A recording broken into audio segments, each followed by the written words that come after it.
Ciao a tutti ragazzi, bentornati sul canale, questo è lo Scrigno del Calcio, sono le 13, come ogni giorno siamo insieme per parlare di calcio. Dallo Scrigno cosa è uscito oggi? È uscito un Guerin sportivo del 99-2000, perché oggi parliamo del Valencia. A me piace parlare del Valencia di Cooper, del Valencia 99-2000, perché è una delle squadre di cui mi sono maggiormente innamorato ed è la squadra che imitavamo a scuola quando giocavamo a calcio. Ognuno di noi era un giocatore del Valencia, perché quel Valencia è stata una delle espressioni più belle del calcio ed è una squadra nata per caso e che è arrivata ad un passo dall'ottenere il massimo risultato possibile in Europa. Prima di parlarvene vi ricordo di iscrivervi al canale se non l'avete ancora fatto, che è sempre gratis, di continuare a guardare i video e di suggerirci altre storie se le volete sentire da raccontare. Il Valencia di Cooper nasce, come detto, quasi per caso, si qualifica alla Coppa dei Campioni, alla Champions League 99-2000 e allora la competizione è una competizione un po' particolare perché si sgrana in due gironi di qualificazione, poi ci sono i quarti di finale, le semifinali e la finale. Un tipo di classificazione, un tipo di procedura che non piacerà tanto alla stessa UEFA, che infatti la toglierà dopo qualche anno, tornando ai classici gironi, agli ottavi, ai quarti, alle semifinali e alla finale. Il Valencia vince il suo girone contro il Bayern Monaco, contro i Glasgow Rangers e contro il PSV Eindhoven, ma nessuno più o meno ci fa particolarmente caso.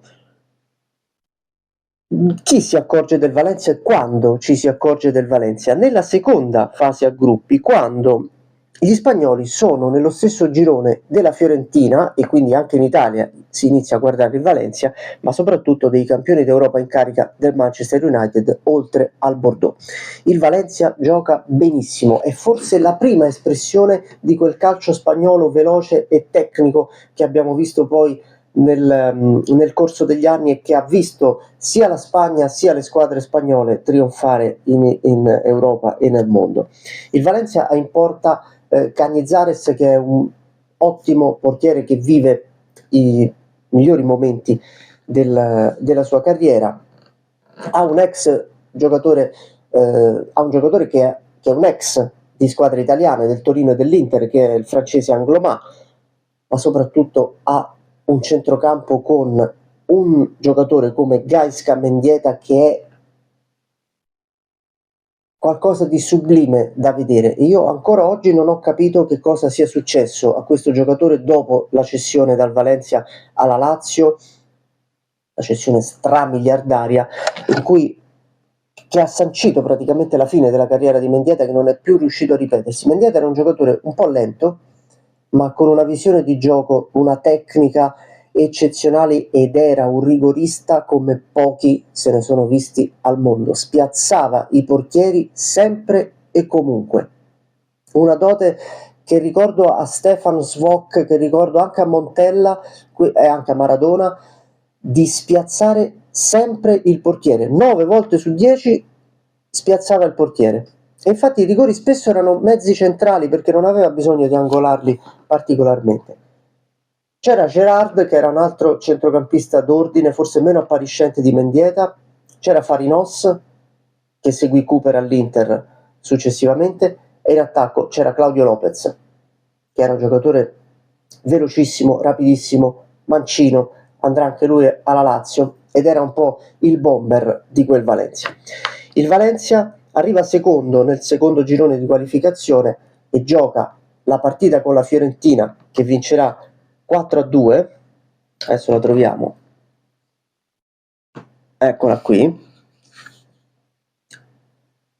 Gioca un calcio fantastico, vince 2-0, scusate, con la Fiorentina, ecco perché cosa non mi tornava. Il 7 marzo del 2000 vince 2-0 contro la Fiorentina, giocando un calcio veramente eccezionale. Non ci si ritrovano gli avversari a vedere questa squadra così veloce, così rapida, ma anche così efficace.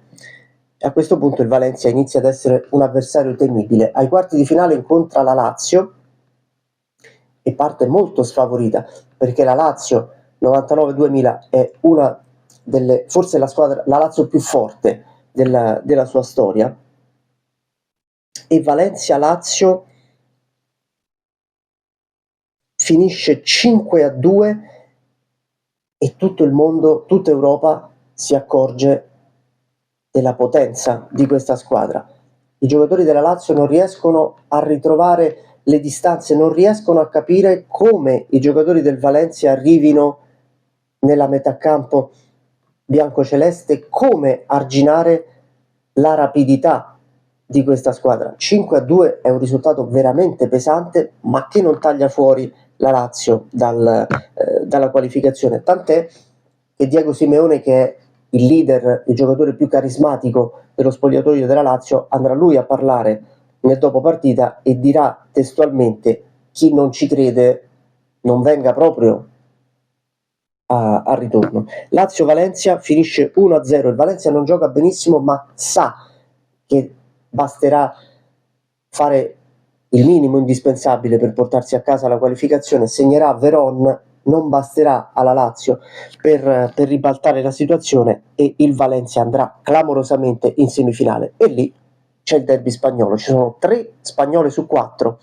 nelle semifinali. Le semifinali sono Real Madrid, Bayern Monaco e Valencia Barcellona, e qui tutti si aspettano e forse sperano nella finale Barcellona-Real Madrid, che sarebbe un po' il top per la finale di Coppa Campioni.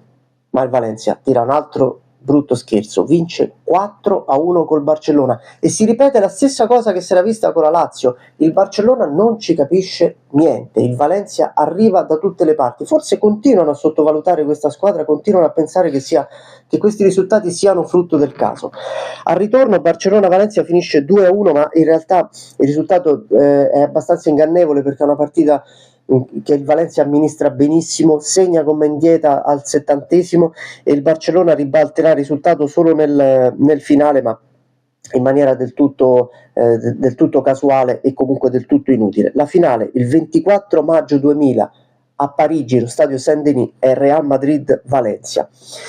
E qui si sgonfia il Valencia non riesce a giocare la finale come ha giocato le altre partite, e il Real Madrid, molto esperto, molto più pratico, molto più sicuro di sé, vince 3-0 la finale. Segnano Morientes, McManaman e Raul, giocatori che è inutile stare a commentare.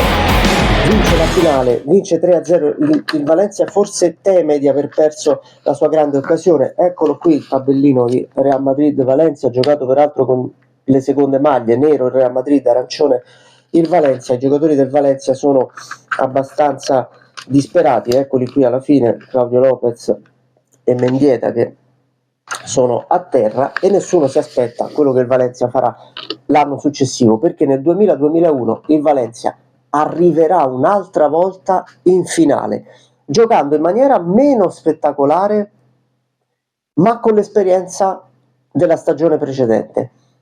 Arriverà in semifinale contro un'altra sorpresa, che è il Leeds, vincerà la semifinale e arriverà alla finale di San Siro contro il Bayern Monaco, una finale orrenda, credo una delle partite più brutte che si siano mai viste, con il pepe soltanto all'inizio, con 2 calci di rigore che mettono il risultato sull'1-1.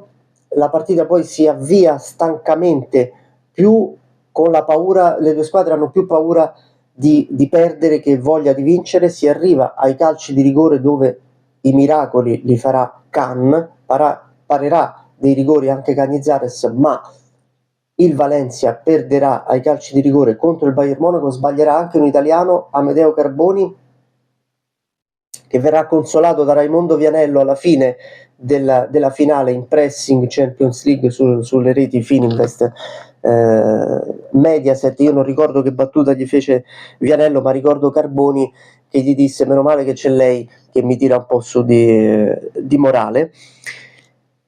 E qui finisce la storia del Valencia, 2 finali consecutive, 2 finali perse, ma resta negli occhi soprattutto il primo Valencia di Cooper. La squadra si sgretola poi un po' perché Cooper va all'Inter, seguito da un paio di giocatori. Mendieta finirà alla Lazio, Claudio Lopez anche finirà alla Lazio.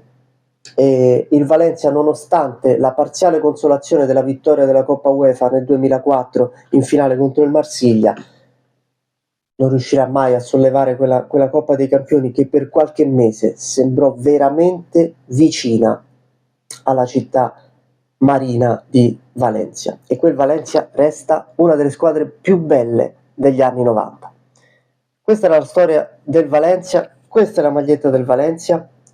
Iscrivetevi al canale, che è sempre gratis se non l'avete ancora fatto, lasciate un like con il pollice in alto per il gradimento del video, pollice in basso per i commenti se volete commentare e suggerirci altre storie. Vi ricordo di seguirci sui social, il Popolo del Calcio anni 90, su Facebook e su Instagram. Il Popolo del Calcio è il blog dove ci sono notizie anche sul calcio attuale, sulle maglie, sul fantacalcio, quello che volete. Noi ci vediamo alla prossima.